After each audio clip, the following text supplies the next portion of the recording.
Portishead, dummy. In the way that painters have been grouped into schools like pre-Raphaelite, Impressionist, Surrealist, etc., so music has been grouped into scenes based around a single geographical area.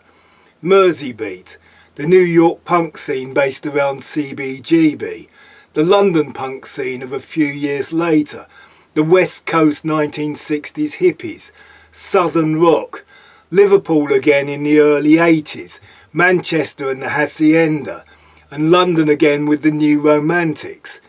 Even Norwich once had a music scene.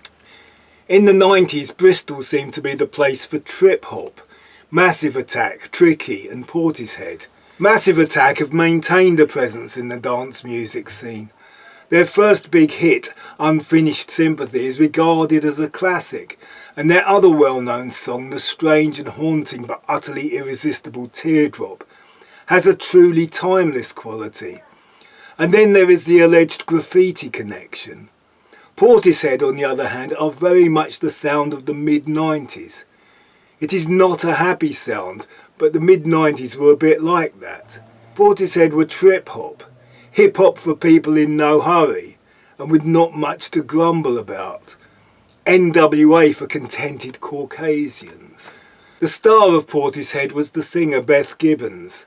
She had a pleasant, soulful voice that could clearly carry a tune over even just a hint of harmony in her musical partner Jeff Burrows' backing track.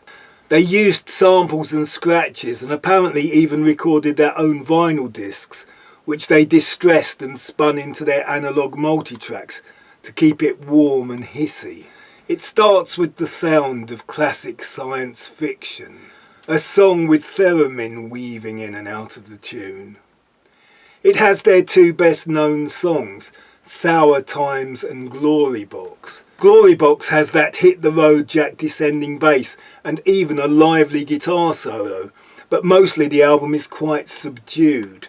Lazy blues and torch songs that barely flicker.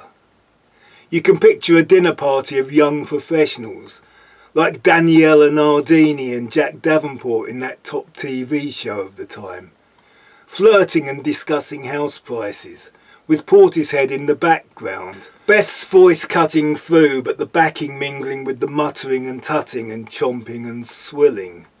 The voice of the time. The Sade of the 90s. Portishead, dummy.